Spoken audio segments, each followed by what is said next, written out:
Happy you could join us on National Let's Laugh Day. I feel like we got a good in-studio combo for that. Unfortunately, Shayne's on the road. He's still molding the next best kickers of America here on the road. But we do have Big G to fill in here and talk with me and the guests. And I think that's a good combo for Let's Laugh Day. I don't necessarily know how to integrate that for the guests. He's already given me a look. What, you don't want to laugh? Come on, we got to laugh, Big G. Oh, he's already sarcastic. Well, the other thing that we can celebrate too is it's National Oranges and Lemons Day. I don't know why we get that specific with the fruits and just single out those two in particular, but we could then go favorite fruit, or as I'm gazing upon your area of the studio, favorite fruit flavored candy. Uh-huh. Yeah. So I feel like either of those would be good.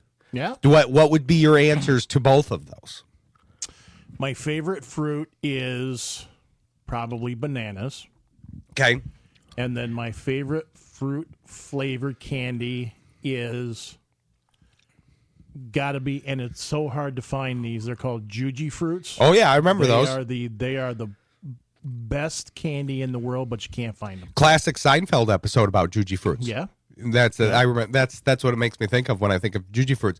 Well, because you have sprees right now, if I can let the audience into the studio here, and you've had those. That seems to be a more common one that you've had in studio. I like sprees. Sprees have got to rank high. Are those in the top 3? Probably top 5. I mean, Juji fruits, Mike and Ike's, Dots. Probably whatever flavor of Laffy Taffy I can get, or saltwater taffy actually, and then sprees. I think we just hit on it, Big G. It's Let's Laugh Day and Lemons and Oranges Day. We need to ask people their favorite flavor of Laffy Taffy because it combines the two concepts. Come on, that's a good idea. Don't give me that whatever this is. I don't know what that is. It's kind of like a wry smile, smirk that you do. I don't smile. You know that. I know, but it's like a smirk, but not like a smile. It's not really curved up. But that's a good idea, right? Yes. How many flavors do we have now? I don't know. Well, you're supposed to be the resident expert on this. Why? Why? I'm supposed to be cutting out sugars. Why? Because why am I the resident expert? Because I'm the size of a large building? A small, wait, what size building? A large building. Why are we comparing you to a building? I also want to, so this is my new project for every show that you're the producer. I want to figure out what the G stands for that individual day. I think that will be a fun game. Like, Big G could be, I know it stands for George, but it's like, It could be the big gentleman. It could be the big grump, depending on the day. And then we then assess it at the end of the day. How do you like that for an idea? I'm giving you a lot of ideas here, Big G. You're also giving me some ideas I can't really say on the air. But... Well, come on. There's no bad ideas in brainstorming, but just don't make the FCC mad here. Yeah, it's a little late for that, but But that, yeah. So I think we got the Laffy Taffy idea. We'll research that. So we'll research that by the first segment. We'll be able to figure that out. But favorite flavor of Laffy Taffy that combines two concepts. We're going to figure out what Big G is by the end of the show. I like that. And then we've got a good lineup here. Lined up for us. We got with Shayne out, we've got at least some former NFL talent because Big G and I are not hitting that mark for the audience here. So we got Richard Harvey coming on. He was a linebacker in the NFL. He'll talk to us about his career and post-career because this is part of the reason I like doing this, Big G, whose mic just collapsed in on itself here. I like talking to these guys because it's weird to say, well, how'd your career go? And then it ended when they were like 33. And then you got to talk about their post-career And it's like, well, how's your post career that started at 35 or whatever? But we'll be talking to him about those things and what he's up to now. We'll have Jake Grossman coming on at 7:45, talking about the analytics side of things, specifically with the Lions contracts. He's got a lot of contract information for us as the offseason is off and running. And then we got Richard Silva coming on and talking about the rest of the Lions stuff. But we got a lot of Lions stuff going on. What do you grade the offseason here so far, Big G? I would give it a solid B. That seems like a good grade and a fair grade. They're filling a lot of holes with depth pieces. It's obvious that Brad Holmes is going to really try. Well, of course, you try to every year, but he's going to really try to hit a home run in this year's draft, I think.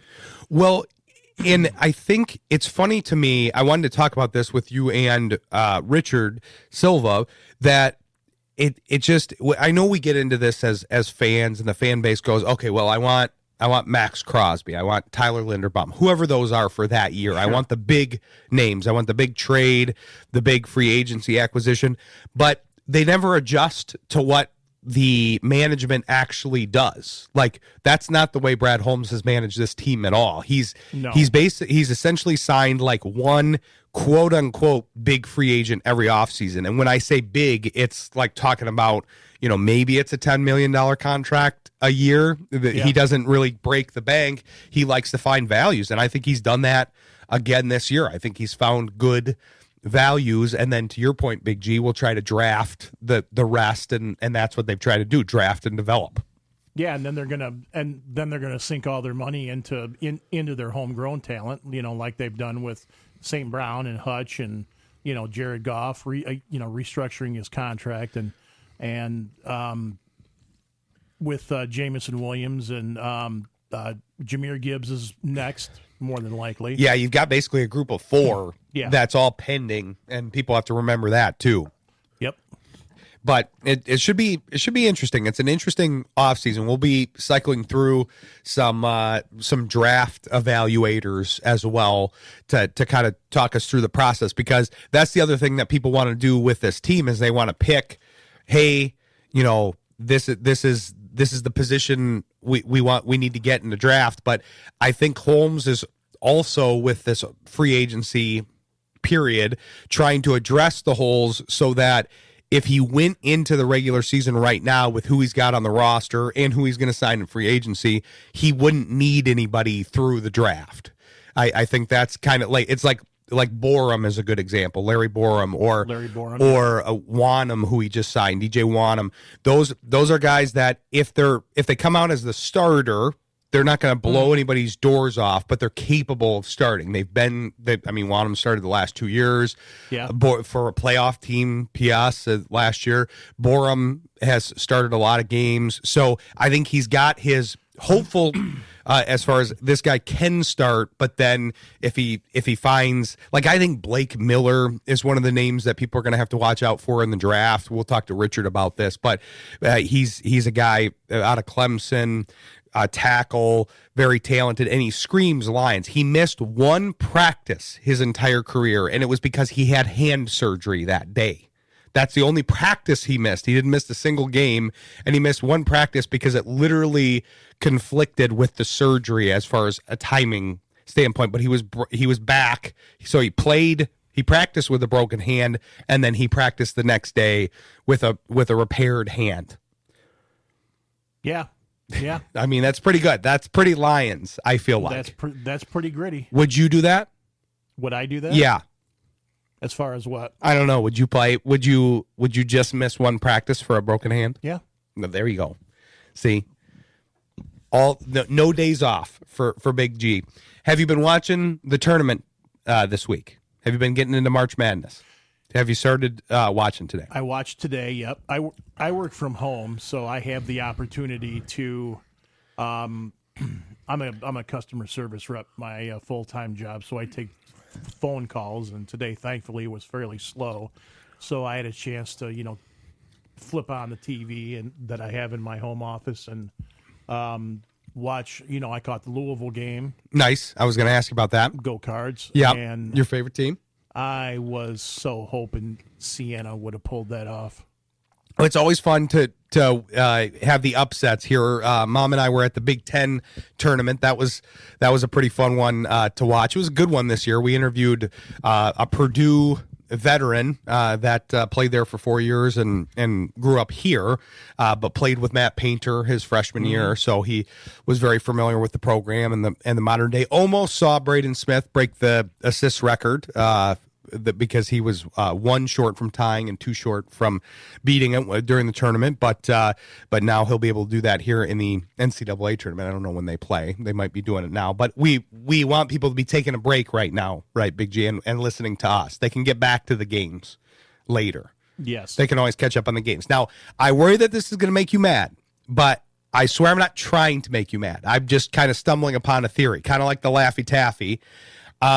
Is it possible that this is why you get upset with me, that you have to deal with customers all day and then you have to deal with me at night? Is this why sometimes you might have a quicker trigger? Because I've always had a lot of empathy for people that are customer service reps, though. Most of our customers are most of my customers are pretty good. I work for a local health insurance company, and I deal with Medicare customers. So I deal with mostly people that are 65 and over. You know, I'll deal with younger agents and whatnot. But yeah, most of them are nice. Some people are, you know, and I don't want to say old because I'm old. You know, they're older than I, and they're cranky and whatnot, but you deal with it. Well, I've always said this with customer service representatives. I think people put too much on you guys because you guys didn't make the error. You're there to solve the problem. Yeah. But then you're the face that has to deal with it. So I've always had empathy for that particular role. Yeah.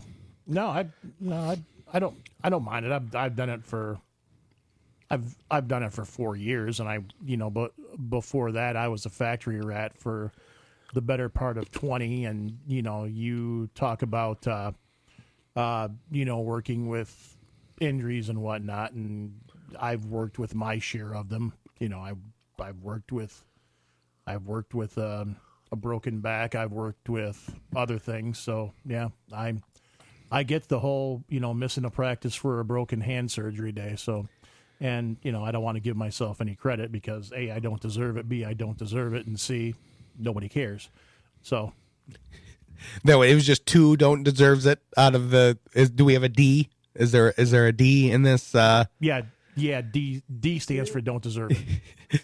Back to that one. Well, no, that's impressive though. That's impressive that you worked that hard. And I'd like to, maybe that's another thing we can work into the show at some point where we do customer relations with Big G, and then we take a call, and then you talk with somebody that has some complaints about the show, but they complain about me because I'm the primary voice on the show. How's that sound? I got a lot of good ideas here in the first segment, Big G. These are all off the cuff. Well, you've got a lot of ideas. Well, how many of them were good? The Laffy Taffy was good. Yes. I'll take credit for that one as well. You're going to take credit for my one good idea? I'm going to take partial credit. How's that? How much do you get, and how much do I get? How much credit do you get? Well, since I don't deserve any, I won't take it. Oh, geez. Now we're back to this. This is why I have a tough time dealing with you, Big G. It's always like 100 or 0. It's like you're overconfident or underconfident. I need somewhere in the middle because either I'm trying to lift you up or you're trying to take all my credit for my Laffy Taffy. My one Laffy Taffy. Good idea. I have never been overconfident a day in my life. Well, we're going to try to beef up Big G's confidence, I feel like, throughout the show here. Yeah. We won't bicker as much maybe today, Big G. We didn't bicker a ton this segment. We didn't argue about food. No. At all. No hot takes about food. And we settled on the Laffy Taffy idea. So we're ready for the next segment. So we've got Richard Harvey coming on for the Declassified series. Excited to talk with him. Stick with us. You're listening to Shayne Graham's Extra Points on Jethro FM. I forgot that we had switched the guests here. We actually have Jake Grossman coming on now here. Excited to talk to him about all things analytics. Go ahead, Big G. He's going to get mad at me. You said, let's call our 7:15 guest, who is apparently not our 7:15 guest. Well, he's 7:45 now. Yep. And then you said, I forgot. Well, my bad, Big G. But you called somebody that was speaking in Spanish, and that was not Jake Grossman. I don't know who that was. I don't either. Our area code here is 616, and I dialed that out of habit. We could try to have them on later if you had a good conversation with them. All right, but anyway, enough about that. We got Jake on the line. We do, and we're excited to have him. We're always excited to have him when he comes on. And so, Jake, it is National Let's Laugh Day, and it's also National Lemons and Oranges Day. And I believe Big G just timely enough dropped a lemon candy on himself and then on the floor. That's why I laughed. But I'm curious if you have a favorite flavor of Laffy Taffy. I feel like this is the thing that combines both national days and celebrates them together. That's a great question. I don't know. Should I answer this one in Spanish? Just based yes. off the, Yeah. No, Hablamos español. I won't put myself in that position. I can't say I have like a go-to like Laffy Taffy flavor. I like the purple one, but I don't know like what is that? Probably grape. Yeah, like that's a good one. Well, we were talking about this in the first segment, and there are many more Laffy Taffy flavors than I ever knew. I thought we were going to have like 4 options, but they have a chocolate Laffy Taffy. I really want somebody to choose that. Yeah, I don't know if I've ever tried that, and I'm not sure I want to, but maybe it's pretty good. I don't know. I don't want to knock Laffy Taffy. I don't know if they're like, I don't think this is like a sponsorship situation, but still, I don't think that's I don't know. I got nothing bad to say. Well, I've always been a Laffy Taffy fan because it is fun that you get a little joke along with your candy. But no, we appreciate you joining us here, and we always like having you on.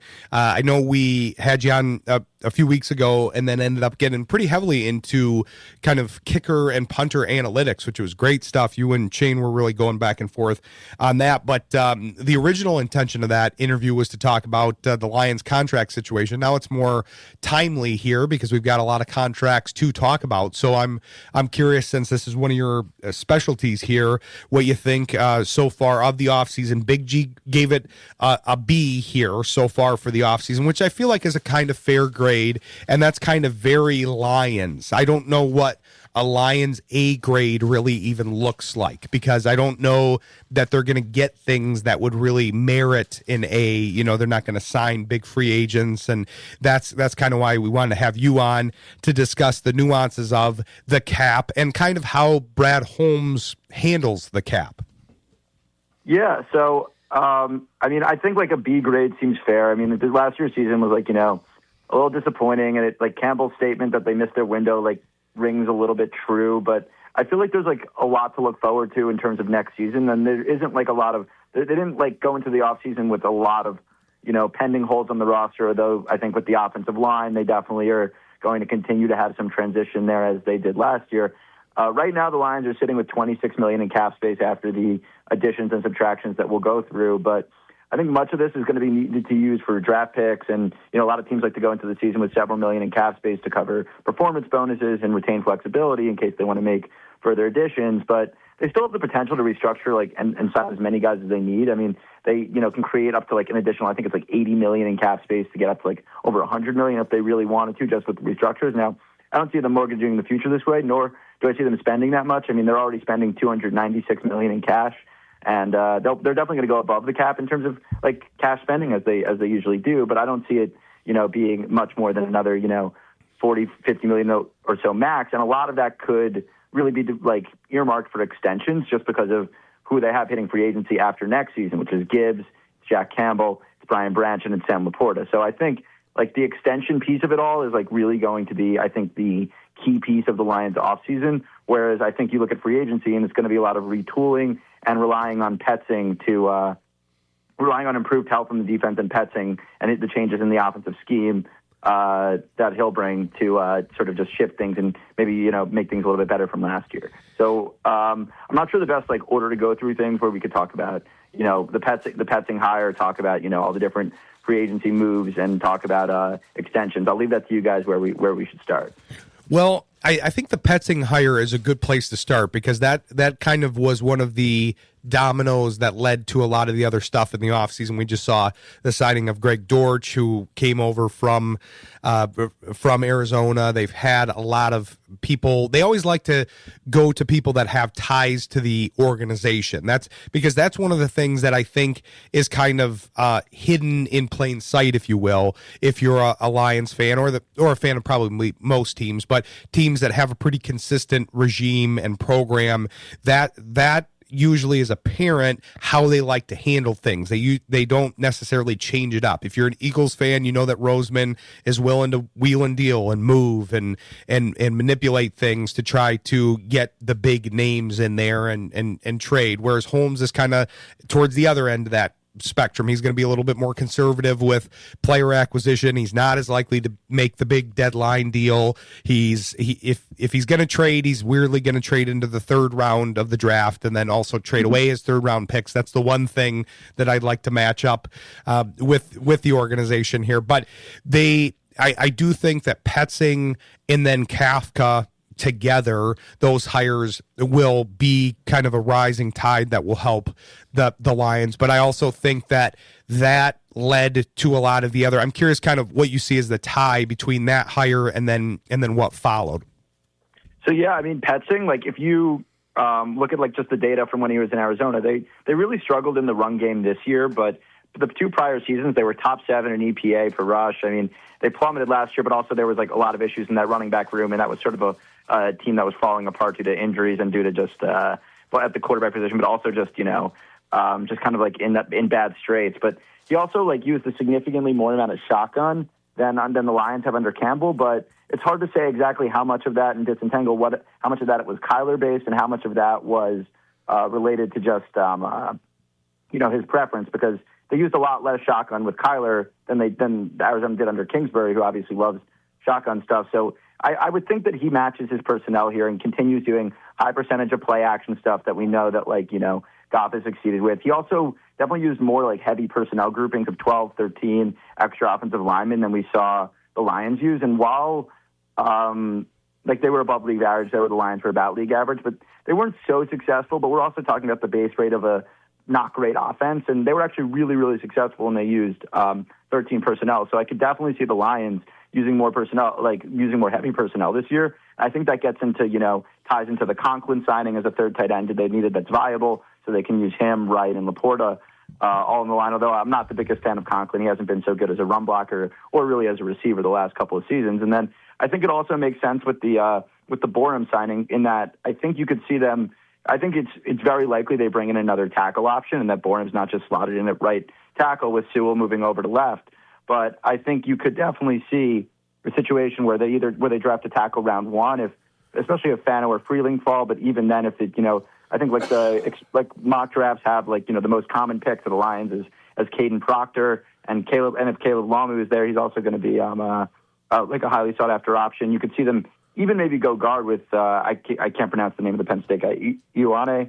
But yeah, I think you could definitely see them, and that sort of ties into this idea of going heavier and leaning in on the run game, which I think the Lions really view as part of their identity. Now trading Montgomery, I think with the deal they got, getting a fourth for a running back on an expiring contract, fourth and a seventh rather, and getting Scruggs who can compete for one of those offensive line spots. I mean, at guard, I think that was an incredible move, especially then also bringing in Pacheco, who was not very good last year, but was obviously fighting through injury and had some success in prior seasons. But that seemed like a really strong sort of personnel moves. And then I think additionally because they're going to use more heavier personnel groupings, I think that replacing Raymond with Dortch makes sense. Dortch is going to be on a very low value deal, especially when you're using less 11 personnel. That fourth wide receiver spot is a little bit less important, and they already have so much assets devoted to St. Brown and Jameson, obviously, but then even Tesla. I think they view him as very much their third starter there, and I think that's where Raymond really was viewed as expendable. And Dortch makes a lot of sense, and he can add value in the return game. And I think that this also all those sorts of moves on offense sort of align. The only question mark I have is still how they resolve some of the offensive line stuff. I mean, the Cade Mays signing made some sense to me. It's a pretty good value for a center, especially with that market kind of exploding with the Linderbaum signing this year. But He was like, top 20 in pass block win rate. And he hasn't given up a sack in the last 2 seasons, but I think like he got, he's not like a plus signing, but he is like, I thought like a very like fair value deal and, made sense for them. We could talk about letting like Decker walk. I think that, he showed clear signs of progression, but he kind of been just a staple for them. I think like he wanted a new contract, which wouldn't have made sense, but I'm really surprised he chose to like ask to be released with the money he had left on his deal. I mean, he had 2 years left on his deal with $19.5 million left a year. Like, I think that's good money for him, and I don't think he gets that on the open market. So I was definitely surprised to see that he wasn't willing to continue playing at that number. But we'll see, I guess, what he gets. I guess if you guys have any like more thoughts on that, I'd be curious to hear because. I mean, like the guard spot, I mean, I don't know if Mahogany is going to be a starter going forward. I think they're definitely going to have some competition there. Like Scruggs could compete for that spot, because I don't think he's going to compete with Mays at center. And then they also clearly are continuing to look at guys. I saw they brought in Ben Barch for a visit, who was a below average starter in Jacksonville for a couple of years, but he's played well in limited snaps in San Francisco the last couple of years as well. So I'm curious what you guys sort of think about that one, but. On the offense, it seems like they've definitely retooled a little bit, and they're not done. But the offensive line has sort of regressed over the last couple of seasons, so it definitely made sense to continue seeing how they could explore improving that. I want to take a break and then come back and discuss the line issues because I think there's a lot to unpack there. Always a lot of information from Jake Grossman. So we'll come back with Jake after the break. Stick with us. You're listening to Shayne Graham's Extra Points on Jethro FM. Coming back here with Jake Grossman, having a good conversation about the Lions and kind of the contract side of things. Yeah, you had a lot of good stuff in there, Jake, with the offensive line stuff because I think one of the things that they were trying to do with the offensive line situation is get back in the team as a whole is get back to the depth that they had because I thought that was one of their advantages at one point in time, especially on the offensive line. Yeah, that top 5 was looking pretty good because you had kind of the staples of Taylor Decker, Ragnow, then Sewell once they picked him, and then it was kind of like, well, whoever you've got at guard, this is working pretty well. We saw that with guys like Jonah Jackson. Zeitler I thought was a good pick up and a talented guy, but it was less important who you put in between those guys. Now you don't have those staples. You talked about Decker. I do want to talk about that contract situation. You've got Mays, who's a little different kind of player. I think they're buying low on him because he is younger. I think they're saying, hey, between getting him in with Hank Fraley, getting him into Petzing's offense and with a lot of good offensive minds, we're going to be able to improve some of the technique. He's got good size, and then we'll be able to pair him with everybody. But then, yeah, Scruggs, I do think, I'm glad you hit on that Montgomery trade because I know people were sad to lose Montgomery, and I really liked him as a player. I think he was an important part of this era of the Lions, but I think it's a better deal for both sides. I think Montgomery will get more chances in Houston, and I think that's reasonable that he would want said chances.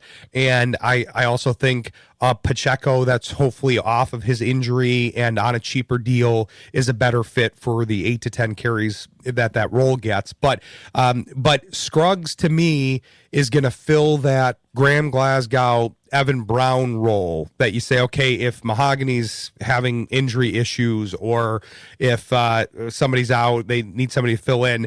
Either way, you've got the ability to put Scruggs at either those guard positions or center and kind of shift things around. And same for Borum. I could see that draft. Like you said, I think the one name, I actually brought him up in the first segment, the one name that I could see the Lions going after as far as tackles, because you brought up a lot of the first round graded tackles, and a lot of them I think make sense for the Lions. I don't know that Proctor screams Detroit Lion to me because he's more of like a traits guy that didn't necessarily have the production, although he did go to Alabama, which is usually a feather in the cap for the Lions. But I would switch out Proctor with Blake Miller because I feel like he screams Lions because he only missed one game or one practice in his entire career. Didn't miss a game, one practice because he had hand surgery that day and it conflicted with the practice. That's the only time he's missed a practice. So that kind of screams Lions to me. But that would then, if they did draft somebody like him or one of the many guys you listed, Jake, there would be, I think, then Borum becomes the swing tackle and you've kind of returned to the depth that you once had. Right, and especially I think it was something like 5% of snaps, which isn't massive, but you will see that I think you'll see more extra offensive lineman formations and things like that, and that's been a trend across the league in terms of just personnel groupings. They're definitely using a lot more heavier personnel to. I mean, we saw this with the Seahawks and Rams sort of trading off on how they were, because we started to saw the trend to match personnel on defense to down and distance rather than the personnel on offense, and some teams are adapting, and I'm sure we'll see increased adoption of that next year. So it's interesting. That might be a short-lived trend, these heavier personnel groupings, but it's definitely interesting to watch. But yeah, I definitely agree that Borum's a better fit as a swing tackle and extra offensive lineman, and that's what you also sort of see with the tight end signing. So yeah, I agree. I think that Miller could be a good fit. He also checks out really well in traits. I think his relative athletic score was a 9.97 or something. I mean, so he could be a really strong fit in addition to the production. So I like the Miller fit there for sure. But yeah, I mean, I think the offenses should be in a good spot. I'm interested to see what Decker ends up getting from and whatever team ends up signing him, because I just can't see it at this stage in free agency that he gets close to what he would have gotten his Lions deal, which is part of why I was surprised that I thought he might retire, but the idea of just going to free agency and trying to get a new contract after signing that extension only, was it a year and a half ago, 2 years ago? I think that was ill-advised, but we shall see how that shakes out. Glasgow, I think it's fine to move on from. He was also definitely regressing as well, and I think that's how this goes, right? You need to if you want to have a sustainable situation, and you don't want to be moving guys like Glasgow around from position to position where they're sort of playing out of position and not playing up to their ability. I think you really need to just sort of keep trying things, keep bringing in guys and seeing who fits, because you are correct in that Sewell being there, he is still the one of those key guys, but you definitely need to have more of those. And Ratledge does seem like a guy. He's performed very well last year, although obviously not a stud to this point as a rookie, but he seems like there's a lot of potential there for him to be a foundational piece on the line there. I agree. And one of the other points I wanted to hit on the offensive line was what you talked about, that I wouldn't dismiss. I'm talking to the fans in this case. I wouldn't dismiss what Jake's saying about the left guard situation with Mahogany and trying to get a potential upgrade there because I mean, his sample size is still super small. He came on strong the last part of 2 seasons ago. Then he was a little bit shaky last year. A lot of that was due to injury and I think the other offensive line issues, but you don't really know what you have in him. I don't think fully. So I do think they could kind of, they do have some pieces that they can move around a little bit. They could move Sewell to left tackle if they found a guy that's a better fit for right tackle, and then reinforce that left side with Ratledge kind of on the rise, as you mentioned. So there's some ways to go about that, but I do think that that's going to maintain and be a priority here for the rest of the offseason. The Decker thing played out in the one way, Jake, that I didn't see it playing out, because we talked with your buddy Josh Capo, who I met through you having him on your podcast, and he talked about how he could be a cap casualty. This was early in the offseason, and I thought that was a big possibility. I didn't see it being on his terms, though. That was the one curveball for me, not retiring and then requesting release to go to another team. I just didn't see the benefit in that at all. I could have seen the Lions trying to cut him after he didn't retire, but not because he requested it, because they say, hey, this is a lot of money tied up in a guy that is aging, is regressing, and does have some movement and injury issues.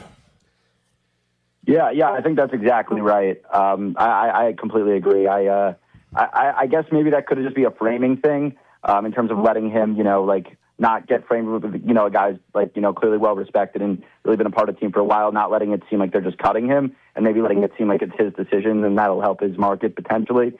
But yeah, I think just having health on the line, avoiding these sort of weak links, which I think is a foundational thing of analytics, and that you don't want to have weak links because then they can just sort of attack that area of the line. And I think part of that, you can have guys covered, it's not like it's all one-on-one blocking situations, especially on the interior.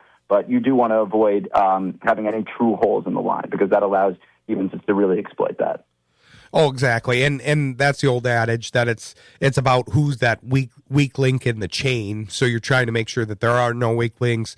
That if there is an injury, I mean, there was the starting five was a bit of a mess last year, but also when they went to the bench, there really wasn't a lot of folks they were confident in on that side of things. So I'm glad you highlighted that Montgomery trade, as I said, from the Montgomery side of things. But that Scruggs pickup, I think, is underrated. I think that's in the same category in a lot of ways as the Cade Mays pickup. No, he didn't sign as a free agent, but he's kind of at the same point in his career as far as he played on an even worse offensive line. That unit was kind of a mess in Houston. So having some more consistency, having some better coaching, hopefully over at the Lions should help them. But what else? What else was on our list? I got to go back to our original list. Where are we on our list here, Jake?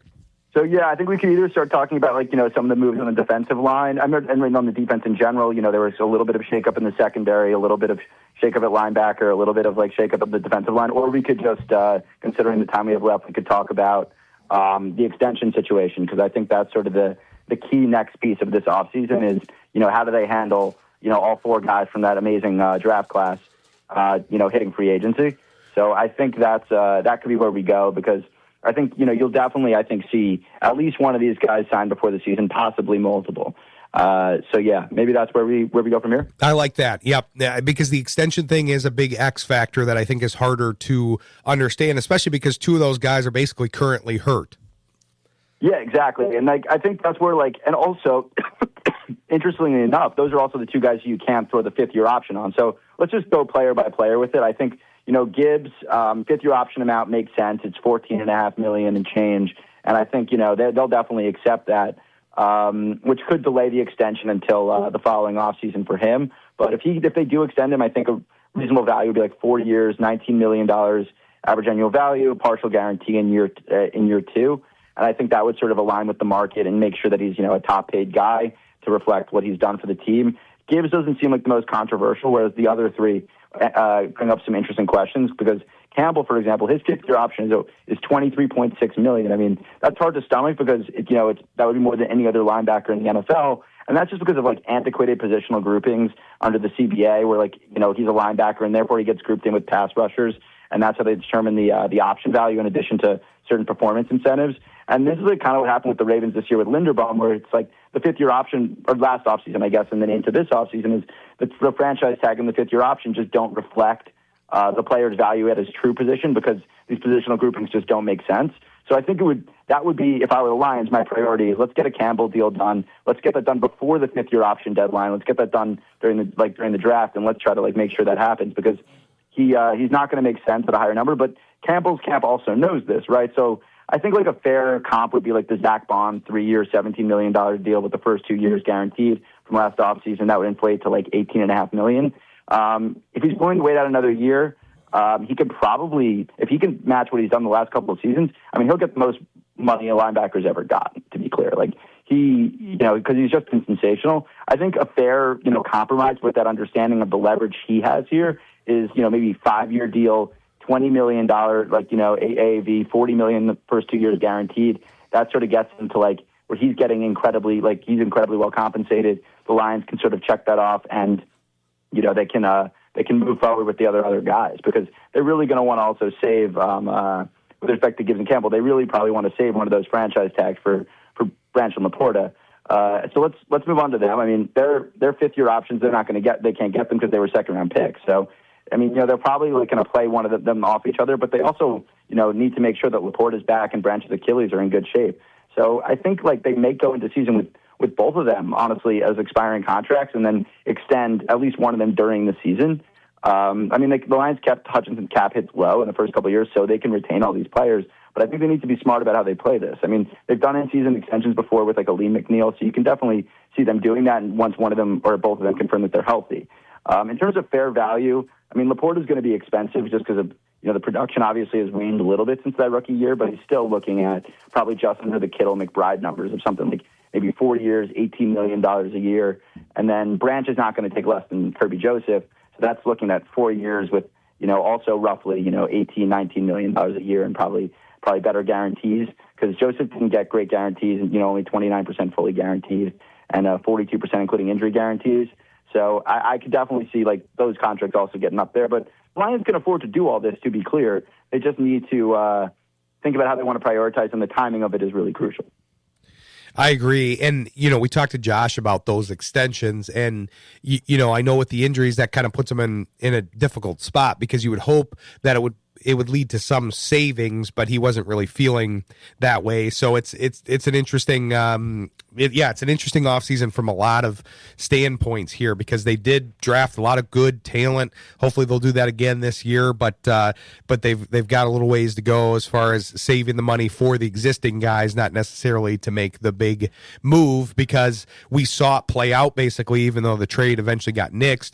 We saw it play out with the Raiders situation, with Crosby getting traded to the Ravens and then them losing Linderbaum. If you get one of those big contracts, you're going to have to lose something from your own budget, either an extension or not being able to sign somebody else, whatever. So you lose that in the trade too. So I'm glad they're being conservative and trying to find values around the margins, which has been a Brad Holmes staple. But we appreciate you coming on. We'll definitely have you back on for an update here as things progress and as we have more extension talk and contract talk to discuss here. But tell people where they can follow you. I was kind of fiddling around with the podcast. I was looking at the podcast. I'm waiting for it to come back. I think you're going to have fans if it ever comes back, Jake.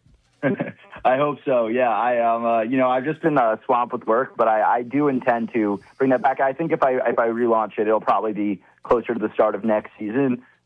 Just because, there's only so much to talk about, especially when we get to the doldrums of summer post-draft. So I do think, I'm going to try to figure out how I can make that work. But other than the podcast, find me on Twitter at JakeGrossman0. I'm always, tweeting latest developments in analytics, some cool data visualizations, and sometimes some of my own analysis. So, always great to come on. Definitely excited to come back on. Maybe talk some of the punting analytics stuff that Shayne and I were hitting on last time, and I'd love to follow up on that. He was really excited about that conversation. You guys were talking over my head for sure, but that's fine. That's great. You guys were really going back and forth. So yeah, when Shayne's back, we'll have you guys do that again. But always appreciate the time, and we'll look forward to having you back on soon. Awesome. See you guys soon. All right. Thanks, Jake. Thanks to Jake Grossman. Now we have Richard Harvey next here. We had a longer tease here. We'll see if he likes Laffy Taffy. I don't know if he strikes me as a Laffy Taffy guy, but we'll talk to him about his career next. Stick with us. You're listening to Shayne Graham's Extra Points on Jethro FM. Happy to bring on this next guest here. We always like talking to athletes about their careers. We call it the declassified series, but it helps us get the perspective of the athletes, because Richard, nobody wants to hear from me about my athletics career. I was a backup offensive lineman on my JV football team, and I quit to do the marching band. So, so I don't like it when hosts talk about that side of things. But we're excited to have Richard Harvey on to talk about a lot of different things. Now, Richard, we celebrate. I know this is your first appearance, hopefully of several, but we celebrate the thing of the day. And so it's Let's Laugh Day and Lemons and Oranges Day. So I wanted to combine those, and I can't imagine you do, but I'm wondering if Richard Harvey has a favorite flavor of Laffy Taffy, because it's a combination of those two elements. I can't imagine you eating a lot of candy, Richard. You know what? I think you probably named the one candy that I don't eat much of. Okay. And that's Laffy Taffy. But I do like good sweets.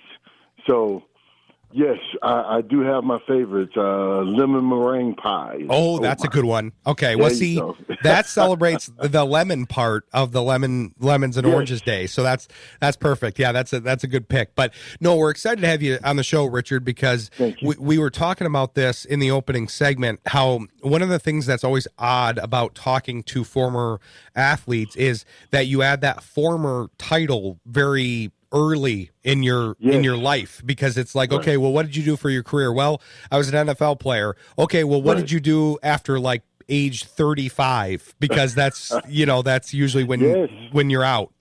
Absolutely. It was was a interesting position to be in because you have so much of your life left to live, and for personally, it was really an old football tactic of kind of be where your feet are and make the main thing the main thing. And at that point, the main thing was family. I had young kids at the time, and they needed that attention. And there's no substitute for it.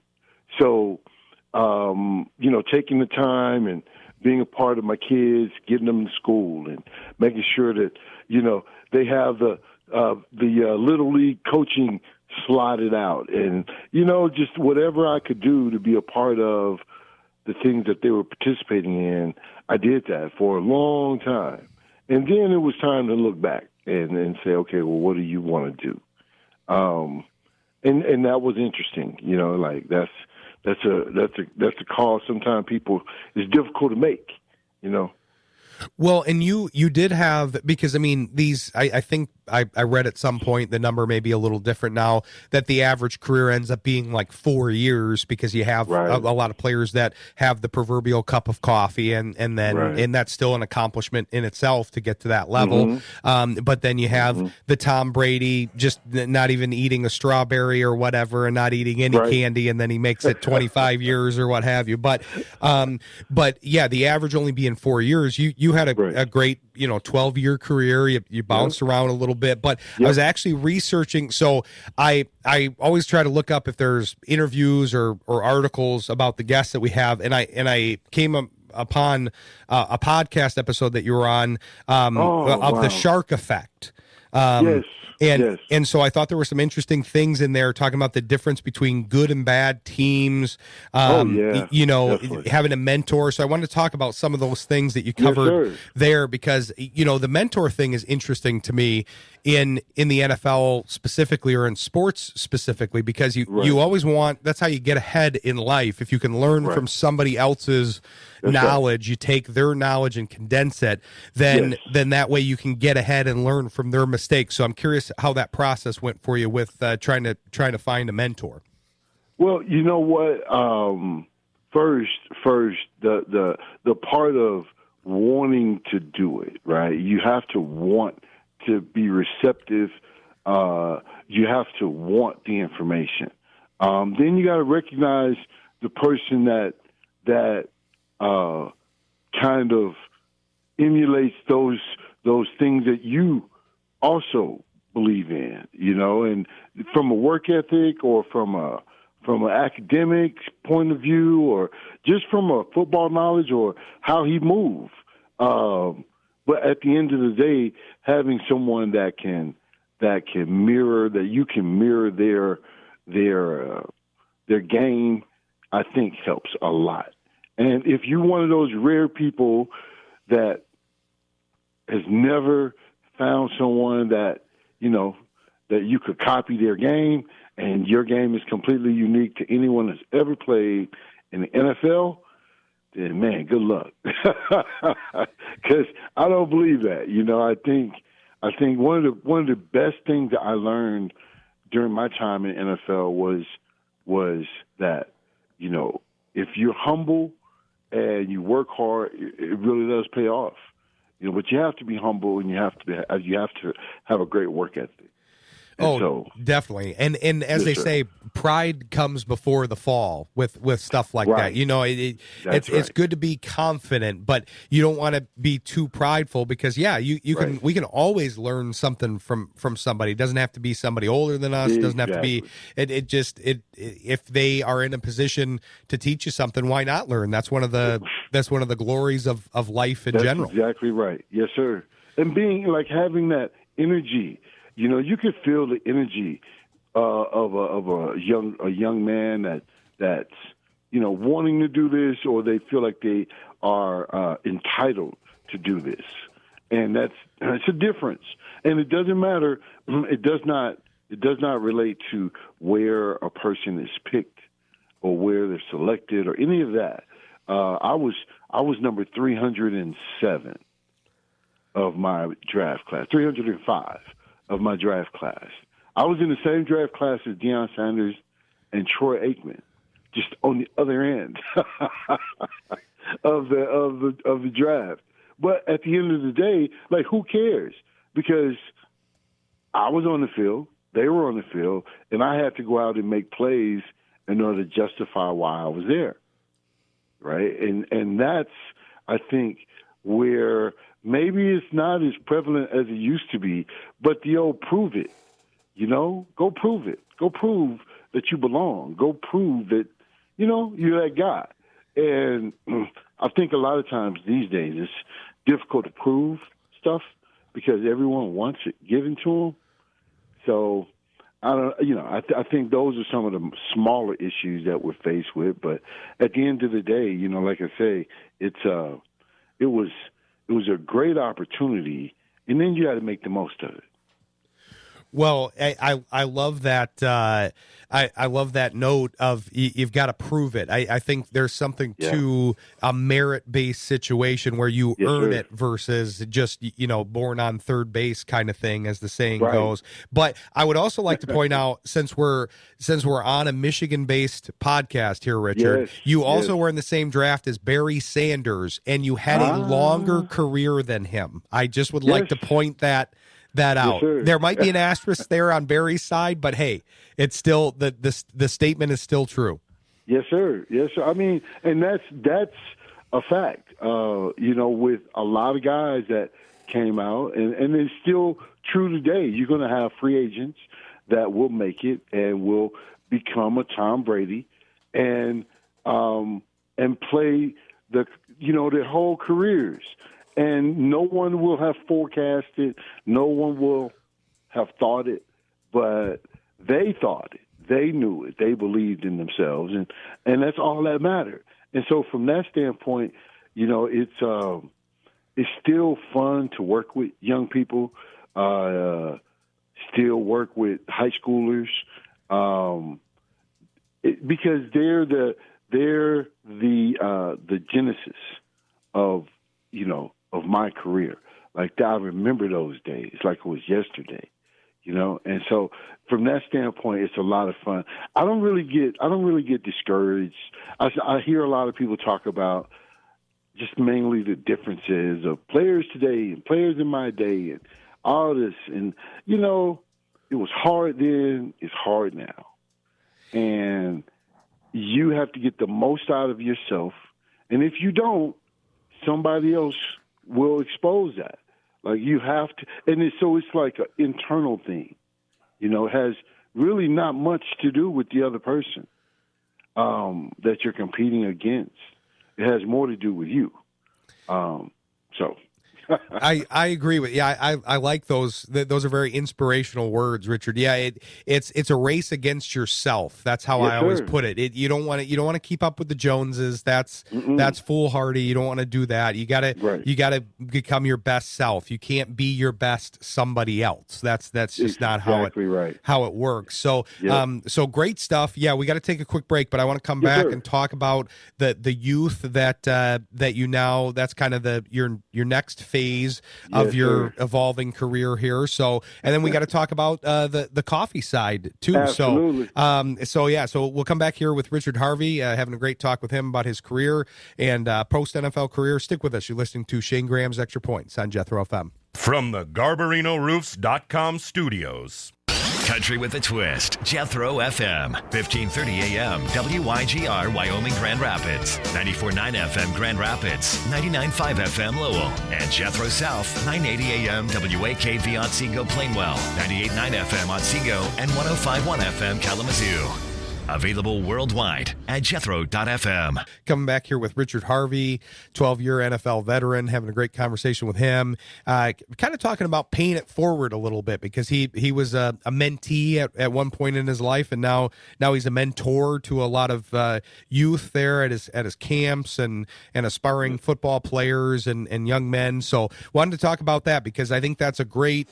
It's funny. We talked about the the typical NFL career and how you might go 4 years or you might have a nice long career like you did and have 12 years, but you're still in your 30s, or if you're one of these guys like a Brady, then you're in your 40s, and then you've got a lot of decisions to make. You can go into commentating and go into coaching, but what made you go the direction you did with the coaching, mentoring, and camp route here?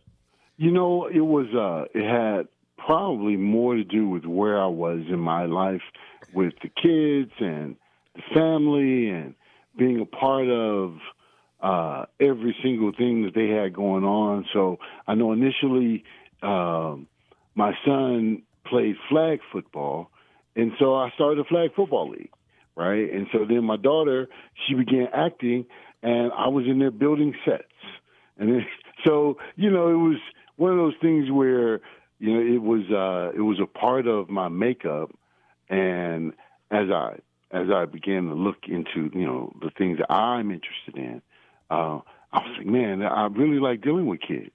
And so we started some leagues here in Denver. We have a few flag football leagues.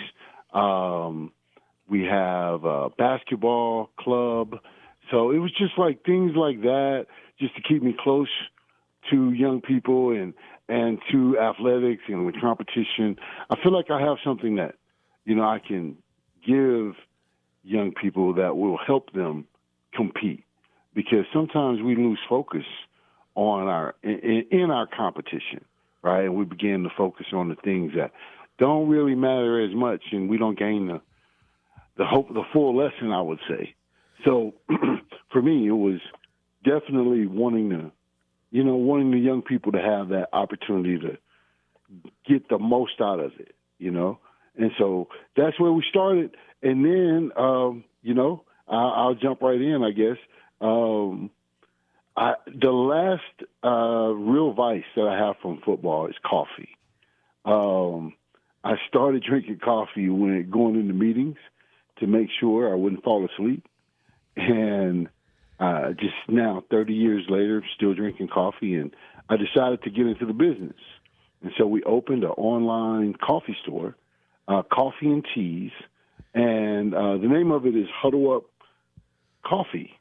And it's totally fun, but it gives us a chance to to provide a product or service to parents that are at the field early, right? With soccer or volleyball tournaments or basketball tournaments. So we show up. We have a really cool Huddle Up van, which is a trailer, and we show up and we serve fresh hot coffee, fresh hot tea, and it's been a hit. It's been a lot of fun.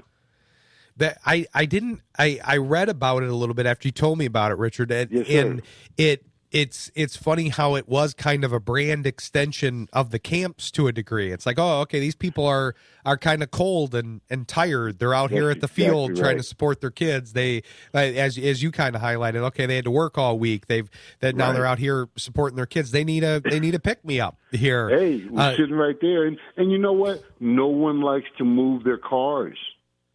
Like, believe it or not, no one, right? So you pull up, you finally find your parking space. Everyone gets out.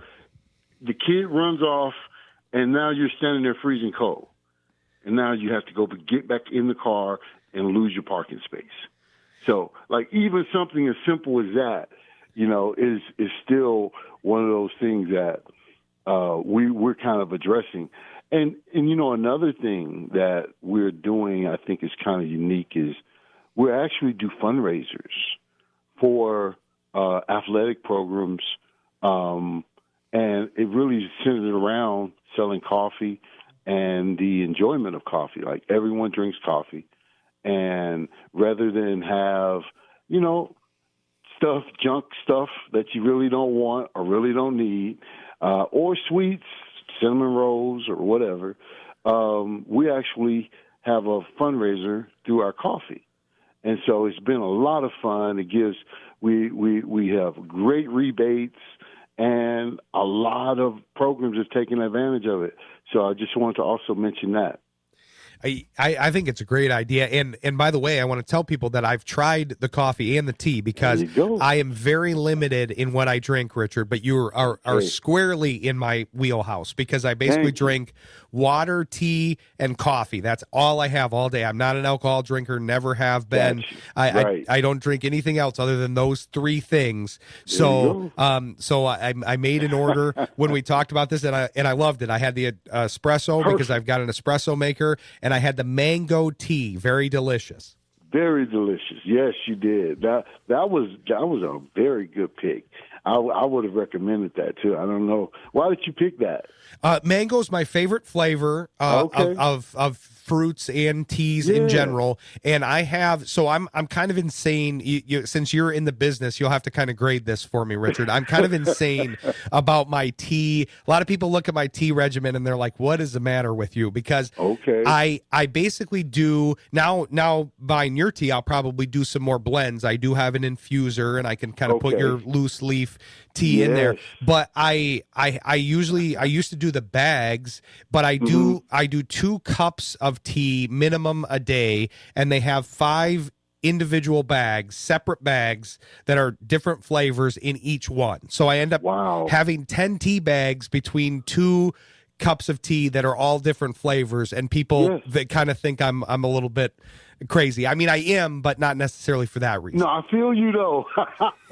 No, absolutely not crazy. No, I got you. Because the tea, I don't want to call it obsession, but the tea fascination is real.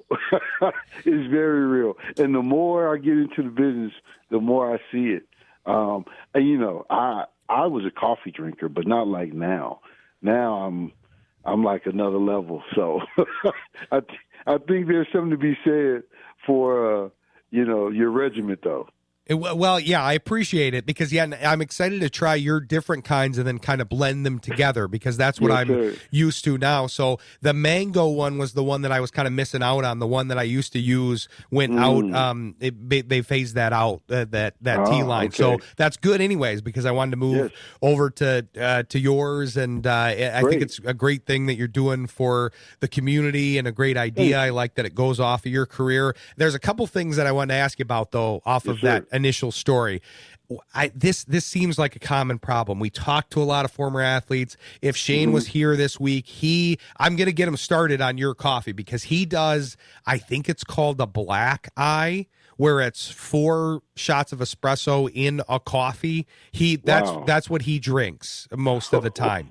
And he's very calm. I don't know if you would think he'd be bouncing off the walls, but that's what when I have lunch with him, that's what he has at lunch. We'll go to a local steakhouse and he'll still have like that as he'll like add coffee to it. Wow. So we're both a little nutty about our coffee and tea consumption. But I feel like a lot of you guys, because that is a very tough schedule, it's tough on your body, it's tough mentally. Yeah. I feel like that's a very common problem, falling asleep in meetings. You are not the first former player to tell me that. Absolutely. Yes, sir. I mean, I think, the whole health component, as you start to get a little older, and it starts with, the habits that you form. A lot of those habits were when you had a metabolism and a work ethic that most people no longer maintain. And so having, like you just said, like you just kind of described, a regimen that involves, good beverages that are healthy for you, man, I think that's super important. And like I said, I'm a tea drinker. Now I will put a little sugar in there. Yeah, I do. So I'm a habit of that, but not much. And I do like my different varieties. And you've got a lot of varieties on there, so we're gonna direct people to that. But the last question I have about kind of the tea thing, I like what you got going. You got your leagues and your camps. You're supplying coffee because you got a captive audience. What's the next thing? Are you going to have like a food truck for lunches here? That's a great point you're making. So the next thing is to provide the service through a trailer. and we would have a coffee trailer that in the fall that's being constructed right now, and we'll be able to get out there when the weather's changing, when it starts to cool off, in the late September time, November time. And so that's kind of our next phase is to take Huddle Up Coffee on the road and make sure that, we're out there at all the sporting events.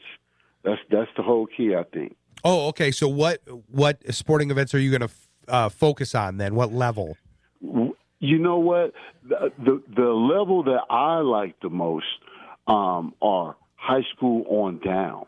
And so there are several stadiums that we have permits that, we'll show up and have our coffee available. But there are also some I-9 leagues that have really great attendance, and we're out there on Saturday mornings.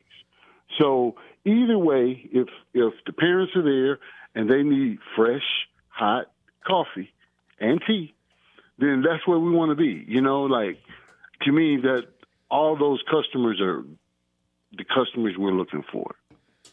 That's great. I love what you're doing for the community, kind of building this reprieve forum almost. You've got these leagues that help mold the young men and women, and then you also are supplying coffee and keeping the parents happy. So I want to make sure to direct people to where they can find the coffee and any camps or leagues that you have going on locally there in Denver. Yes, sir. HuddleUpCoffee.com. And that will have our social media information, and that's where we'll announce our summer events and who we are working with the fundraising, because we work with a lot of different organizations. That's great. Yeah, I did see the ties to everybody. That's great that you give back to the community there. But but yeah, appreciate the time. Great stuff. Absolutely. We'd love to have you back on and continue the conversation. I have a lot more questions for sure. Even about one of the things that I wanted to cover. Maybe we'll have to cover it next time. Is kind of the length of the draft, how that's changed, and you hit on that with your interview. But a lot more to talk about. But I'll be drinking and ordering more coffee and tea in between, so I'll have more feedback for you. But I appreciate the time, Richard, and we'll look forward to having you back on. Absolutely. Thank you so much for having me on, and look forward to speaking with you again. Sounds good. Yeah, we'll plan it out, and thanks for your time, and take care. Yes, sir. Talk to you soon. All right. Thanks, Richard.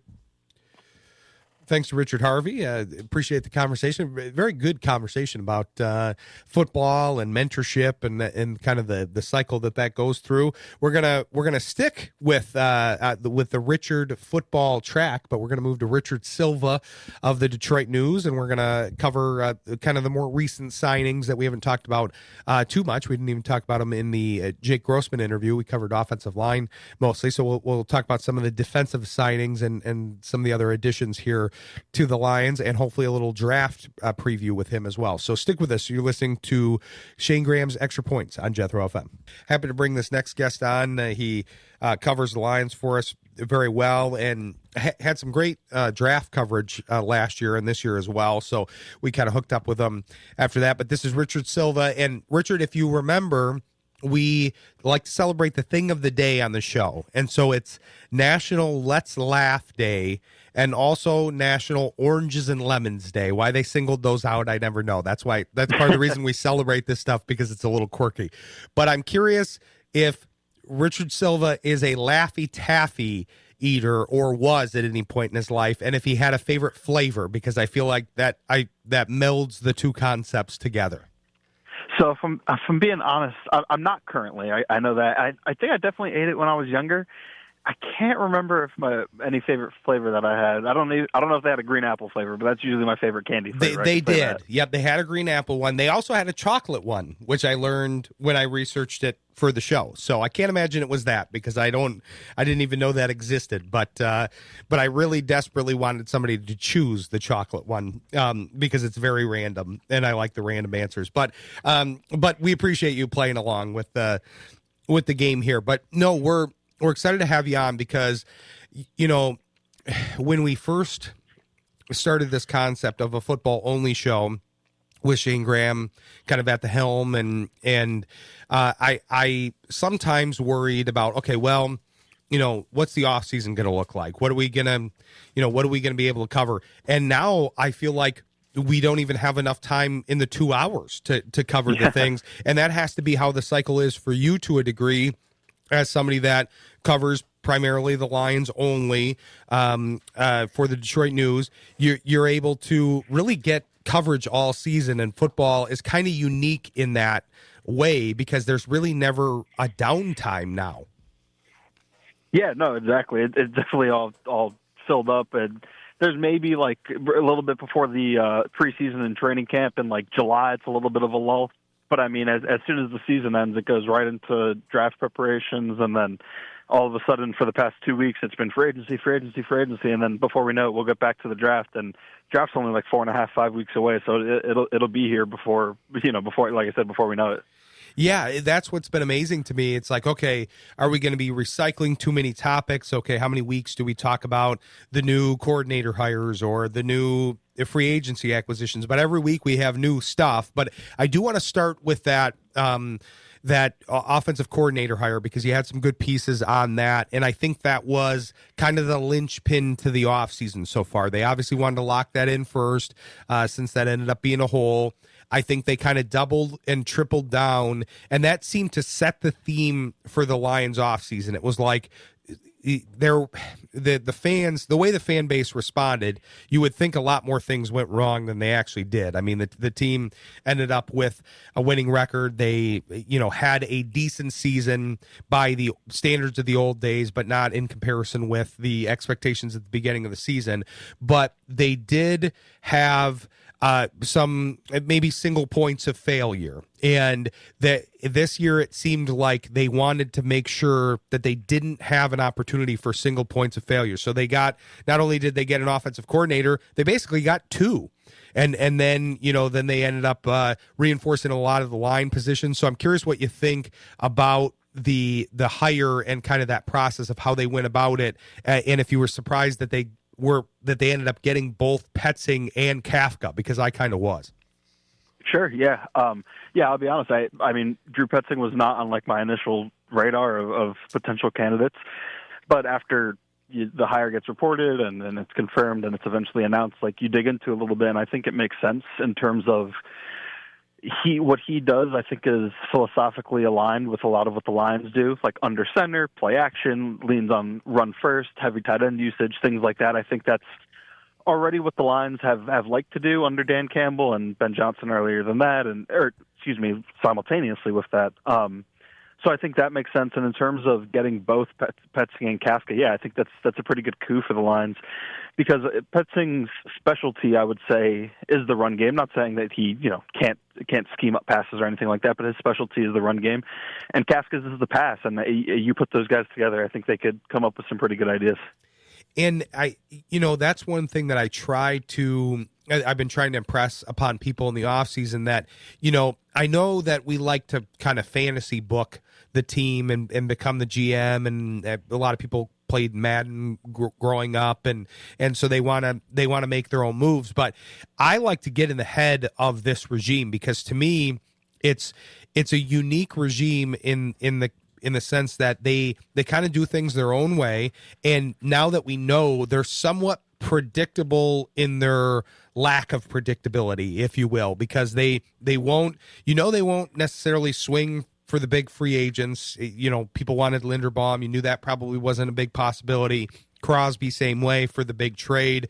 But they like to find people that are a little undervalued. And I feel like between Petzing and Kafka, they both were undervalued, and that neither of them and this is no insult to their previous teams, but neither of them were working with premier offensive talent in most of their regimes. And so I feel like they saw some upside along with that schematic alignment. Yeah, absolutely. I mean, on Petzing specifically, I think year 1 and year 2, there was definitely promise, especially in the run game. I believe year 2, they were one of the, so that would be 2024. They were one of the most efficient rushing attacks in the NFL. And then 2025, I mean, everyone got hurt. I forget the exact numbers, but they had like 11 different offensive line combinations. They had 7, 8 receivers that had to catch passes for them just because it felt like everybody was getting hurt for that team. I've had this thought before that, you can't take out 2025 from Petzing's resume because it's a third of his experience as an offensive coordinator, and I don't think you could just hand wave that away.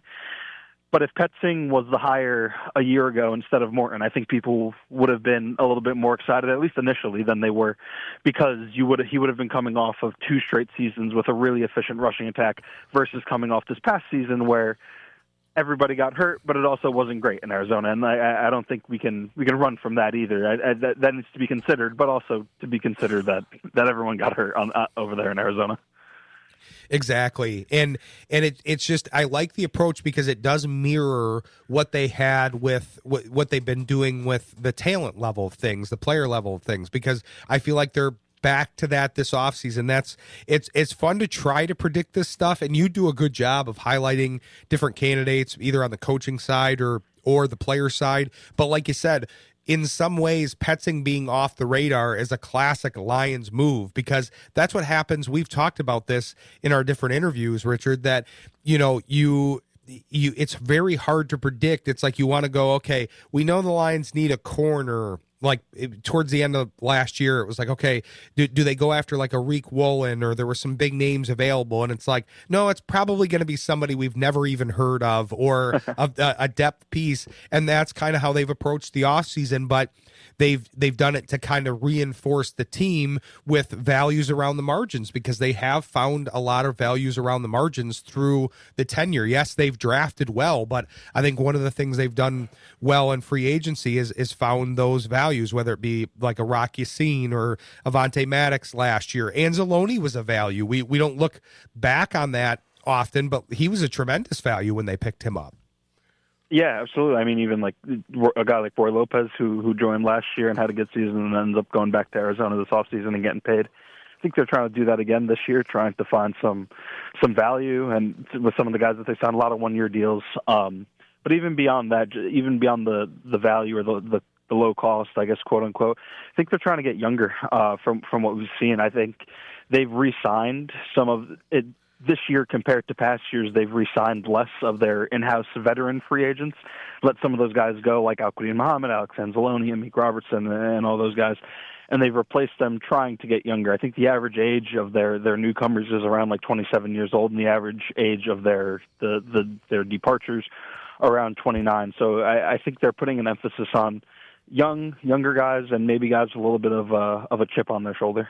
I agree, and that is something that's already dipped pretty significantly, is average age of this team. So I'm glad you highlighted that, because that's something that I feel like I say this every week. I want to develop a bingo card for the show, because there's certain things that get said that shouldn't be said every week, but they end up getting said based on the various interviews. And one of them is I always want to put out a PSA of how old Al-Quadin Muhammad actually is, because I think there's a difference between because he wasn't on anybody's radar. He was kind of on practice squads, and then he came out of nowhere. So I think in our head we went, well, this guy's got to be like 25, right? We really haven't seen much of him. He hasn't bounced around the league much. But then it was like, wait, he's 31? And so Wanham's actually younger than him. He's not young, but he's actually younger than him and fills a completely different role, which I think people are not understanding. They want to look at just the sack total, but he's not really. If he gets some sacks, that's great, but he's there to do what that position is supposed to do in that Detroit defense, which is crush that can and hold up against the run. Yeah, the way I've described the Wanham addition is I think it's a good start opposite Hutchinson. He's probably more of like your Marcus Davenport replacement, like you said, like a first and second down run stopper and crush the canner, I guess you could say. as a pass rusher. I do still think that they would be wise in coupling him with maybe like a designated pass rusher or a pass rush specialist. I think that's more what Al-Quadin Muhammad was for this team, evidenced by the numbers. I mean, they didn't really play him much against the run. I think of his again, I don't have the numbers in front of me, but I think he played something like only 83 snaps against the run last year, and he ended up playing like upwards of 500, 600 defensive snaps. So he was definitely used in obvious passing situations kind of almost exclusively. And then when he had to play against the run, it wasn't the results weren't the greatest. But yes, I think DJ Wanham, that he is definitely a first and second down guy. And in my opinion, I still think they're in search of a third down designated pass rusher. And that could come through the draft or it could come through free agency here over the next couple of weeks.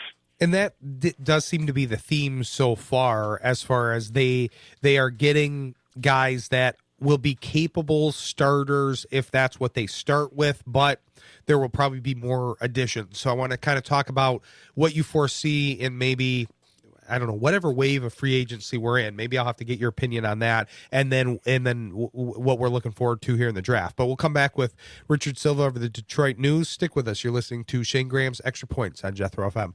Coming back here with Richard Silva of the Detroit News, having a good conversation about the Lions. I think one of the things that kind of needs to be highlighted is what you talked about, Richard, before the break. Roy Lopez is a good example. Amik Robertson is another one that they find these guys that are values around the margins. And then I think one thing that'll be interesting to track, we don't have a ton of data on this yet, but moving forward, what these guys get signed for from other teams, because it's like the Lions identified them when they were on the come up. And I'm sure some people do, but I don't blame Amik Robertson for leaving, or Roy Lopez or whoever trying to get more money and go to an advantageous situation. That you can't really blame somebody for that. But it will be interesting to kind of collect this data as time goes by, because they have been decent at this. So that's the part of the process that you kind of have to trust, of like, okay, we might not know as much about Mays or Izien. I can't imagine a lot of people were watching a ton of Cade Mays reps before he went to the Lions, or following where Izien was in the defensive backfield, or how Damone Clark's career trajectory has gone. But I think you have reason to kind of trust the process to a degree, because when they bring somebody in, I'm like, okay, I can kind of see the fit here, especially because the results usually show for themselves, where other teams are willing to pay more than the Lions were and probably are, with the average age of the team increasing, as you mentioned.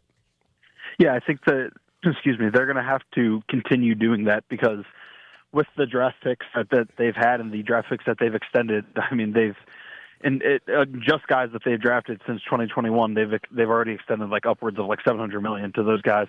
And it's going to be more with Jack Campbell, Jahmyr Gibbs coming down the pike, and also, I mean, there's Brian Branch and Sam Laporta as well. We'll see what they do with them, but yeah, they have a lot of money tied up in the core players, so they need to find those values around the margins. Because, I won't fault anybody for looking at this free agency and thinking that the Lions got worse, because I would argue that they did. Yeah, you lose Amik Robertson, you lose Alex Anzalone, you lose Muhammad, who had 11 sacks for you last year. I think they, compared to 2 or 3 weeks ago, they are, from a talent perspective, worse than they were at the start of free agency. But we're going to have to see, just like they found last year with Rocky C and Avonte Maddox, Roy Lopez, guys that added value for 1 year cheap deals. You're hoping that the guys that they signed this year, Izien, Roger McCreary, guys like that they can provide similar value and make up for it at a little bit of a bargain price. Yeah, I agree, and I get what you're saying, because yeah, I would say if you look at the value of what those guys did for the team, especially based on where they started, that that's not an unfair statement. But then you look back, this would be a hard chart to make here for the team, but it's like, if you look back to where Al-Quadin Muhammad started with the team, or Robertson or Lopez, I would say these guys that they're acquiring are kind of in a similar state, I guess. Sure, yeah, absolutely. I think one of the biggest examples of that, I think, is the Khalif Raymond Greg Dort swap that happened this offseason, where Khalif Raymond came in and he was a journeyman right throughout his career until 2021, and then he took off for the Lions, and was a multi-time second-team All-Pro for them, ends up getting paid by the Bears this offseason to go with Ben Johnson, and then they replaced him with Greg Dortch, who I think in a lot of ways is in a similar position to what Khalif Raymond was 2, 3, 4 years ago. Exactly. And I do think there's an alignment here.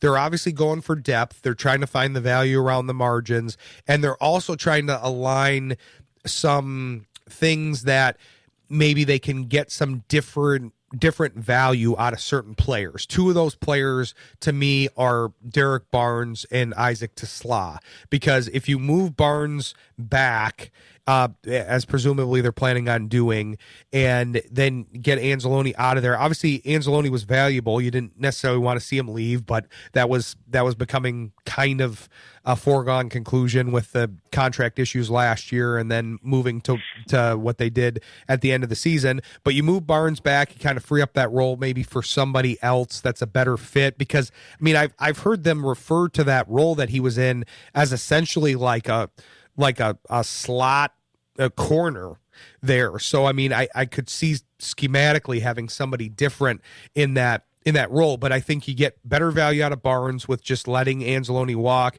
And I think it's the same thing with the transition from Raymond to Dortch. I think they struggled with that last year. Raymond, I'm a big Khalif Raymond fan. I think he did a great job for the Lions, but I think that third receiver spot is better suited for Isaac Tesla with his size and what he's able to do. But between him not necessarily picking up on the offense fast enough, and with Raymond being kind of a steady hand there, it was tough to get a transition. Now, I think it's more clear role definition for both of those guys of, okay, Barnes is going to be in a little clearer role, and same with Tesla, where Dortch is coming in to be in that specialist on both the kick and punt returns, and able to fill in with maybe some of that slot stuff as well if St. Brown or somebody else needs a little backup. That linebacker position that is vacated by Alex Anzalone, that will linebacker, the weak side spot, that is kind of what I have circled as the most fascinating thing to me this offseason, and then heading into the season, how they're going to handle it. Because you let Alex Anzalone go, and I understand why they did it. Like he's an aging linebacker, and they already paid Derek Barnes what they paid him last offseason, $24 million over 3 years. And then they're going to pay Jack Campbell. So I understand why financially they couldn't, but I do think they are going to miss Alex Anzalone, because he is one of the more better cover linebackers in the NFL. For my money, he's like a top 5 cover linebacker in the NFL. I think they're going to miss his skill set. So that's what I'm fascinated about, how they replace him. Like you said, maybe it is moving Derek Barnes from that Sam, the strong side, kind of the on-ball defender, moving him back. But then it's, well, what do you do at Sam? And maybe they play, this defense has loved playing in base defense with 3 linebackers on the field. Maybe it's only 2 linebackers on the field for a lot of times next year. And then you add a nickel and another DB on the field, whether that's Roger McCreary or Ennis Rakestraw or someone like that. How they handle that position, and how that position dictates the personnel packages that they use, is what I'm most fascinated by moving forward. I totally agree, and I think that's a great description of it, because I literally could see anything from putting a different linebacker there, keeping Barnes there, getting somebody that's more in that slot archetype, or having somebody that's more of a pass rusher. Like, there's just a lot of different positions. I remember seeing a quote from Shepard about the Seattle position, that they kind of have a similar defense, and that role in the defense is that Nick Amanawari, and how, like, well, yeah, they've got a 6'3" guy that can cover and that can pass rush, and in that position, it's like, well, he's not even a linebacker. So if that's what you want, then you maybe have to put somebody different there than Derek Barnes, with that spot now opening up. Yeah, I mean, I personally really do value those guys, the Nicky Manwaris, the Jalen Petries, who's on the Texans, the guys that can play, that are DBs, but they tackle like linebackers, they defend the run like linebackers. I think if the Lions can find one of those this offseason, maybe in the draft like that, I think that'd go a long way, and maybe modernizing the defense a little bit. I mean, I know like Kyle Lewis from Pitt is like a mid-round linebacker safety hybrid that people really like because he's super athletic and he kind of does a little bit of both of that run defense and pass coverage as well.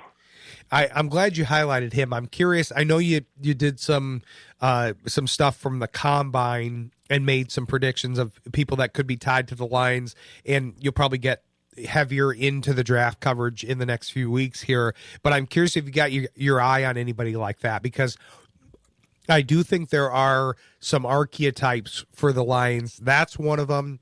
I've been trying to push the Blake Miller thing. I think that's an obvious fit at tackle with his combination of kind of, he does have some of the traits, which they don't, they don't always like that. But if you've got the other things like only missing one practice for hand surgery, that seems right up the Lions' alley. But there's also some positions of need that match positions of depth in the draft. I feel like defensive end, along with especially offensive tackle, seems somewhat deep to me this year. And then that linebacker position, it seems like they're going to get somebody, whether it's a Lewis, Aiden Fisher, I think could be up their alley. There's a few guys, but I'm curious if you have your eye on some guys, especially after the combine.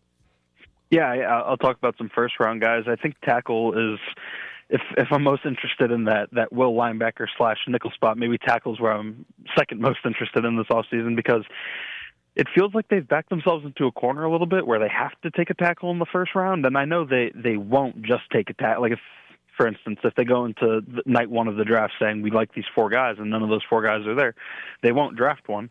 However, like I do think they really need one in the first round. I think there's a clear top 3, and there's some size issues maybe with Spencer Fano, his arms. Maybe some people project him as more of an interior guy, but I think he's in the top 3. I think Monroe Freeling is in the top 3 from Georgia. He's only started, I think it's 17 games in his collegiate career, so he's young, but he's looked pretty dang good while doing it. So there's some upside there. And then Francis Maui-Noah from Miami as well. I think those are the top 3 at tackle, where if one of those guys falls to them at 17, I would be fairly surprised if they didn't pull the trigger. And then beyond them, I think the next tier is like the Caden Proctor, the Blake Miller from Clemson, like you mentioned, the Maxi Hamator from Arizona State. Guys like that could be first-round fits. I think that those are the guys that I have circled and that I would like to learn more about to see if they can maybe be, starters from day one, because that might be what this team needs. And this is a pretty common thing that happens in the draft process. But some of those guys are really on the rise, it seems like. And then it seems like there's another tier below that. I don't know where you'd put like a Giddings Dunker or Caleb Tiernan, but there are some depth pieces that I feel like could be appealing to them. I totally hear what you're saying, though, because alignment-wise, I know they're trying to get, I think, like we said, with a lot of these positions, they're trying to get somebody that's passable, DJ Wanham as hopefully the starter, that's at least a competent starter, but you're going to have pass rush guy, hopefully some more depth. You don't have a lot of depth at that position. Same with offensive line. You've got a lot more warm bodies in there. You've got Scruggs and now Borum, but if you're starting out the year with Borum as your starting tackle, that's not going to, blow the doors off for anybody. So you got to think they're going to put some competition in there and try to make him a swing tackle. Yeah, absolutely. I think his contract and the player that he is, he started 11 games. I'm talking about Borum here. He started 11 games at right tackle for the Dolphins last year.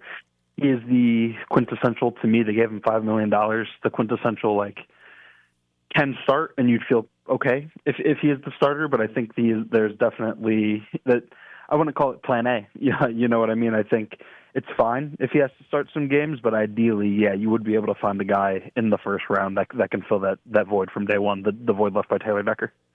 Definitely. The way that Decker situation played out to me was very interesting. I'd be curious to get your take on that, because it played out, I think, in the one way that I didn't really foresee. I could have seen them cutting him for the cap savings. Obviously, retirement was on the table, but cutting him at his request was the one scenario I didn't really see coming. I think what confused me the most about that was the lack of communication, and Granted, we haven't heard from Brad Holmes or Dan Campbell since Taylor requested his release and then was granted his release. But if we're to believe Taylor Decker's statement, he said that the discussions that were had after he announced he was coming back to him, and for the Lions to know that he was contemplating retirement from the end of the season, and then to have him announce he's coming back and then spring on him that they would like him to take less money this year, I think that's a little bit surprising. And again, we're believing Taylor at his word in his farewell message to Detroit, where he said that those conversations were a surprise to him. I want to stress that we haven't heard from Dan Campbell or Brad Holmes. But no matter who, if it was just a miscommunication, or anything like that, just the lack of communication between the two sides and them not being on the same page is what surprised me most. Definitely. And I'm curious to see what happens with that situation, both on the Lions informational side and then how that plays out from his side. But great stuff as always. We want to make sure that we direct people to the writing and the podcast, because it's one of my favorite names of a podcast in the Lions market. Yeah, thank you. I appreciate it. So I'm, like you said, Richard Silva at the Detroit News. On social media, I'm at Rich_Silva18. You can find all my stuff at thedetroitnews.com. And then the podcast name is Grit Iron, like gridiron, but grit as the first word, Grit Iron Gang, on all your favorite social media platforms, Spotify and Apple Podcasts and all that. Me and my beat partner, Nolan Bianchi at the Detroit News, we host that together. Be sure to follow that. Yeah, it's not just about the name; it's great coverage. But the fans of the show know that I like a good kind of punny name, and that's a good combination between something that's kind of punchy but punny. So I like it. But no, we appreciate you coming on, and hopefully we'll have you back on maybe at some point in the off season. But we'll be following your coverage, and we'll look forward to having you back on in the future.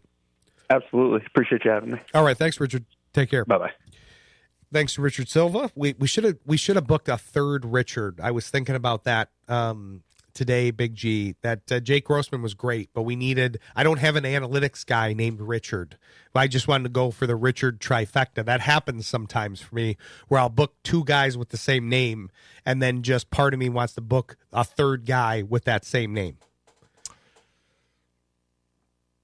If this weren't a family show, yeah, there's a joke there. I don't necessarily want you to make it, but not going to make it. But it's not just about the name Richard either. This has happened with I've had multiple Ryans on the show. Zach is a very popular name on the show. It just depends on the name. So so that happens sometimes. But Big G held up on that joke. But we'll see what he's got for us in the final segment. We'll come back in studio and finish up the show. So stick with us. You're listening to Shayne Graham's Extra Points on Jethro FM.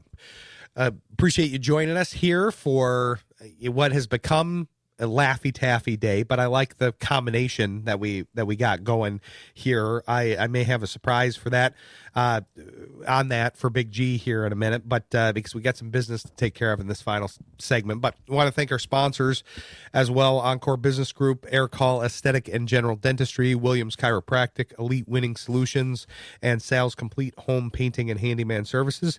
Appreciate their support. Appreciate the guests today. Great stuff. Jake Grossman. We kind of had two unique Detroit conversations as far as the Lions went, with Jake and the analytics side of things, and then Richard Silva on kind of more of the transactions and the recent stuff. And I thought Richard Harvey was great about football and mentorship. So we'll look forward to having all three of them back on. Also want to thank Big G for putting up with just me. He was all excited to have Shayne Graham in studio, and you had to just deal with me again like you have for the last year plus, Big G.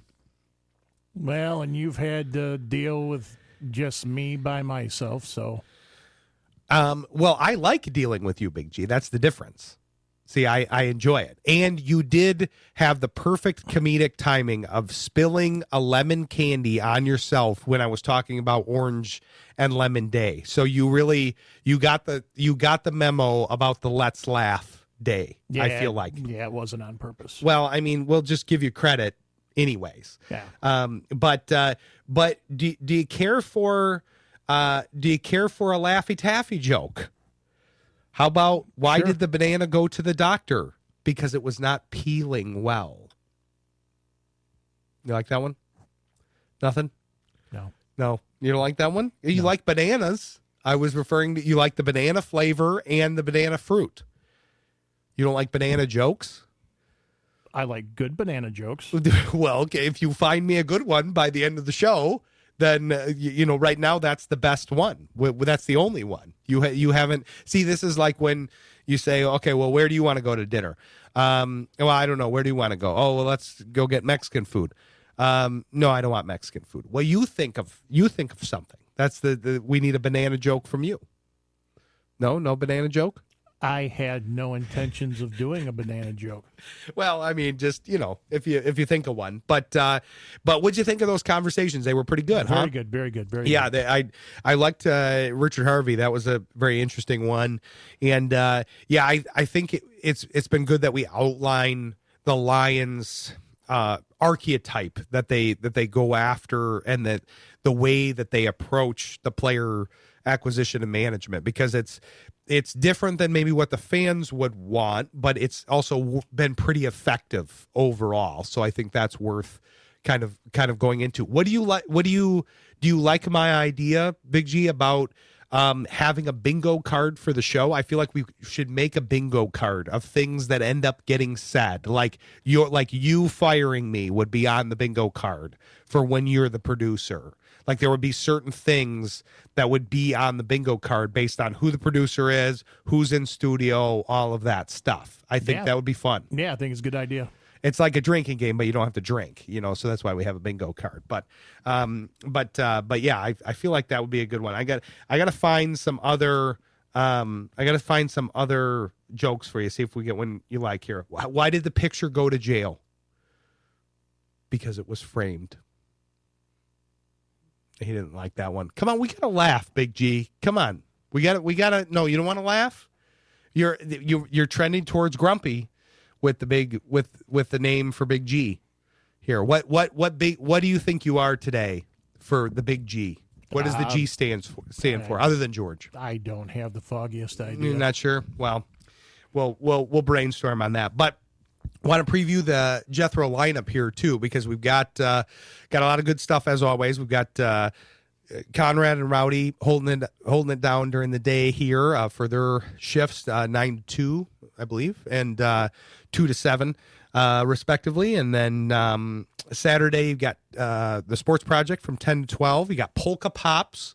Have you heard of Weird Al Yankovic, Big G? Oh, I love Weird Al. So I was trying to get MLB to play Weird Al. He had surprisingly heard of him. I was surprised that he had even heard of Weird Al, but he plays polkas in addition to his parody music. Yeah. I feel like that would be fun to play a Weird Al song. Yeah. So there you go. But yeah, got the Polka Pops and then Polka Overtime. You've got the All Request Show with Jeff Isaac. Then you've got Sports Intel with myself. 7 to 9. We'll be doing a lot of baseball coverage. Basically, we'll be doing baseball, basketball, and hockey every week. Unfortunately, we'll be talking about the Cade Cunningham injury, it seems like, with the collapse along there. But a lot of good stuff to talk about, especially with the tournament going on, because we'll have March Madness for the rest of the time. Then you've got the Sports Project from 7 to 9 on Wednesday, prime time. And then we'll be back next week, 7 to 9. Shane should be back and got a good show lined up for you. A lot more draft coverage coming. Trying to have some unique perspectives on the draft, as far as we're going to have some national pundits that will be able to kind of give us that perspective, because sometimes, although we like to get a lot of the Detroit beat writers on here, it can get a little saturated with the Detroit market. You want to get the national coverage, so we'll have that. We'll also have an NFLPA expert who used to handle a lot of salary cap and contract issues from the player side. So we'll Mark Levin, we'll have him on. So a lot of good folks coming up on this show and the lineup in general here. But what do you got, Big G? You got any final words for the audience? Thanks for listening, and listen to Ryan every Monday and Thursday, the Sports Intel and Extra Points, and keep it tuned to Jethro FM for your favorite classic country. favorite polkas, waltzes, and obetics on Polka Pops. And yeah, other than that. Why was the computer cold? It left its windows open.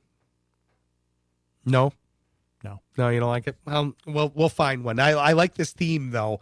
We're gonna maybe have more Laffy Taffy jokes for Big G. I think I'm gonna have to bring in Laffy Taffy one of these times too, because you like having candy around. We'll do that. But appreciate you joining us. Thanks for kicking it with us, and we'll talk with you next week. Have a great week. This episode is brought to you by Encore Business Group, Ericol Aesthetic and General Dentistry, Williams Chiropractic, Elite Winning Solutions, and Sal's Complete Home Painting and Handyman Services. Shayne Graham's Extra Points with Ron Walsh airs live Thursdays, 7 to 9 p.m. Eastern on Jethro.fm.